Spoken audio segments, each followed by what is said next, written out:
Thank you very much, Ms. Boiga. I think that we heard a lot of information, but I think key takeaways is that we could definitely, throughout the certification, get social, economic, but also environmental benefits.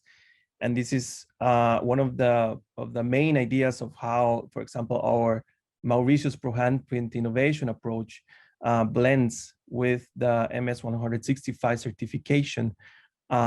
I'm gonna try to be brief as brief as possible here. The main idea here is that there are linkages that we used the MS 165 approach, let's say the standard, to develop our MauPHI criteria, or 11 MauPHI criteria that has been already shared with you in a previous workshops. One of the examples that that we have used the certification standard is through the cluster 5.1 on social and economic benefits to the community. We have also used the standard for the cluster 5.2 with cultural heritage, for example, or also with 4.3 with environmental aspects, and also conserving biodiversity, ecosystems, and landscapes, as it was already mentioned by Ms. Boigo. So we have here the development of a very comprehensive and holistic tool that has already incorporated all these different clusters of the standards, but also incorporating internationally recognized standards, such as the GSTC that was previously mentioned by Andreas in a previous session. So we have here a monitoring tool that it's actually integrating all these aspects of international standards, but also with the local or the national MS 165. So also we have customer satisfaction of one of the main criteria that it's very super important for the hotel and the tourism operators, for example. Here I wanted to bring one of the clusters of the MS 165 standard and how it relates to the impact monitoring tool. So here we have the community development 5.1.1 that says that the organization should actively support initiatives for social and infrastructure, community development, including, among others, education, health, and sanitation. So to meet this criterion, the organization shall embark activities such as supporting initiatives that safeguard the communities from natural hazards, for example, or promoting initiatives that target infrastructure, health, sanitation, and social inclusion. So here, for example, in our impact measurement tool, we have the aspect of community development of the MauPHI criteria with a description and actions and key performance indicators that were pre-selected as options that could tackle this precise cluster of the MS 165. So for example, one of the actions that could tackle community development is to create synergies with local initiatives that aim to tackle community development issues. So we have an example of KPIs here of number of community engagement programs organized by your company per month or per year, for example, or number of local communities participating in social engagement programs per month or per year. So, and we could set, for example, targets for this to engage at least a specific number of communities per year or per, let's say, determined time frame that your organization might see feasible. Another example is the energy consumption cluster that says that organizations shall implement, as part of the sustainability policy, an energy efficiency program to adapt measures to decrease the overall energy consumption. And for this, we have the impact measurement tool part that, I believe I already showed you in the Excel document, that, for example, one of the actions could be to implement air conditioning protocols to reduce energy consumption, and etc. There's a lot of actions that could be implemented and that can be supported also by the how-to guidelines or the improvement guidelines that we have already provided you with a set of actions that could help to reduce the use of energy.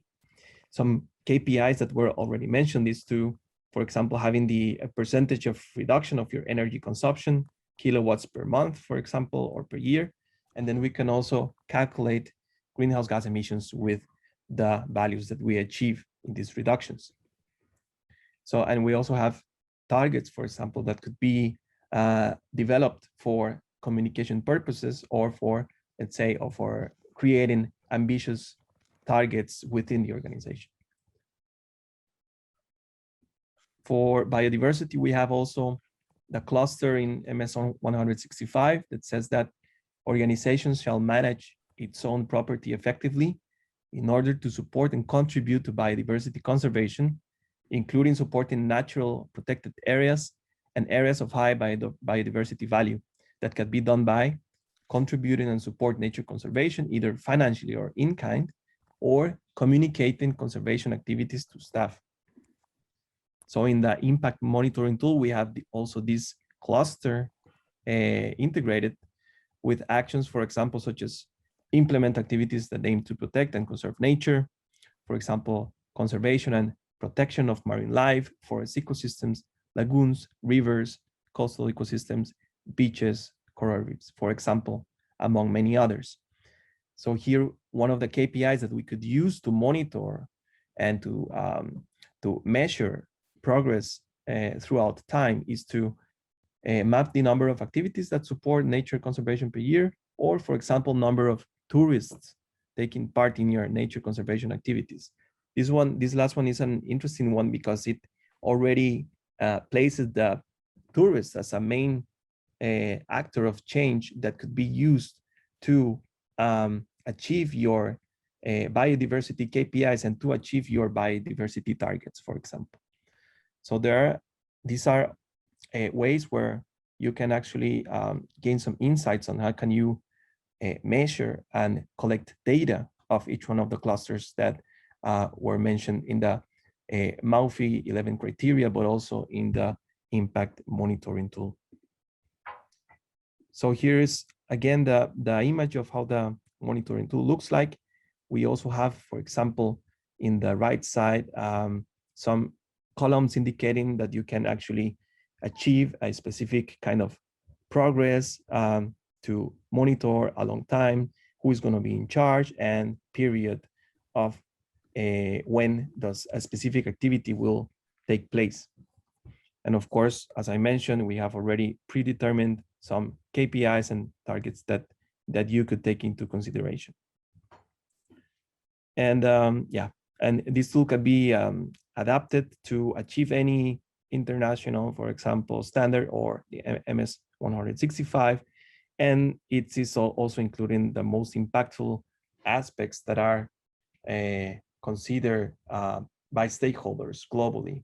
As we know, as we at the CSCP, we look a lot into the consumption patterns, and we're seeing that consumers are changing their way of traveling and experiencing areas, and sustainability is definitely one of the key areas where they are valuing for their travel decisions, specifically Europeans in this case.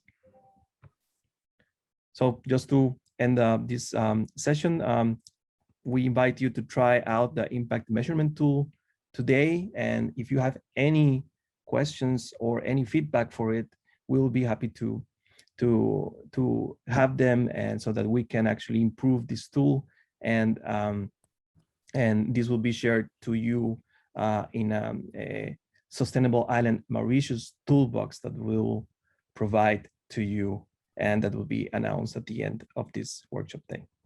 Thank you very much. Great.